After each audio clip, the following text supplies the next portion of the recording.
Something very important అండి. ముందుగా అయితే వీడియో చూడండి, తర్వాత మ్యాటర్ మాట్లాడదాం.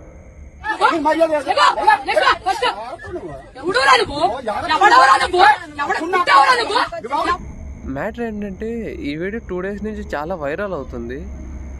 ఆర్టీసీ బస్లో వాళ్ళు గొడవ పడడం, దాన్ని వీడియోస్ తీసి వైరల్ చేయడం, ఇన్స్టా అండ్ యూట్యూబ్లో చాలా వరకు వైరల్ అవుతుంది ఇది.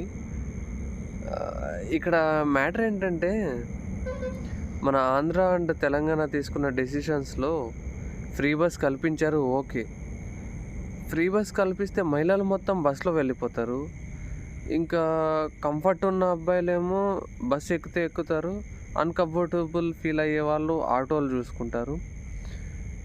సో అబ్బాయిలకు సీట్లు ఉండవు, ఆబ్వియస్గా ఉండవు, మొత్తం వీళ్ళతోనే ఫుల్ అయిపోయి ఉంటుంది కాబట్టి సీట్లు ఉండవు, రైట్?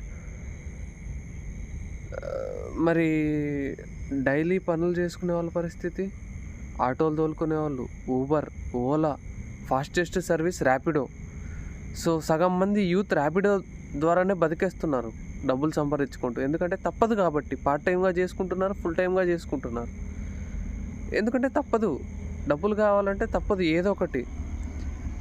మరి ఈ ఫ్రీ బస్సెస్ వల్ల చాలా వరకు తగ్గిపోతాయి.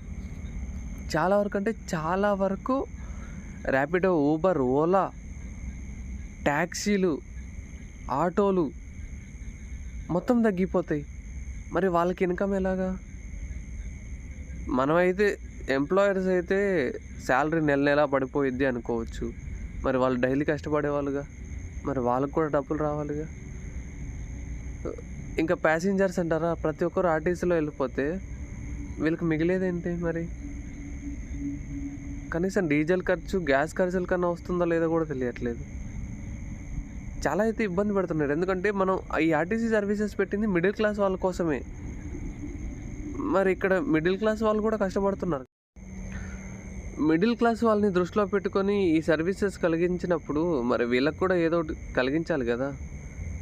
లేకపోతే సమన్యాయం ఎక్కడ జరిగినట్టు? జరగనట్టే కదా. సో నేను చెప్పిన దాంట్లో పాయింట్ ఉంటే వీడియో షేర్ చేయండి, ఎక్కడికి వెళ్ళాలో అక్కడికి వెళ్ళిద్ది.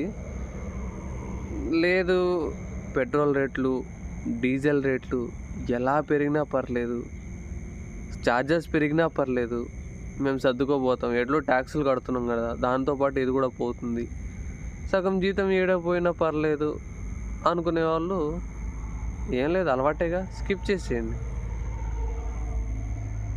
జై హింద్.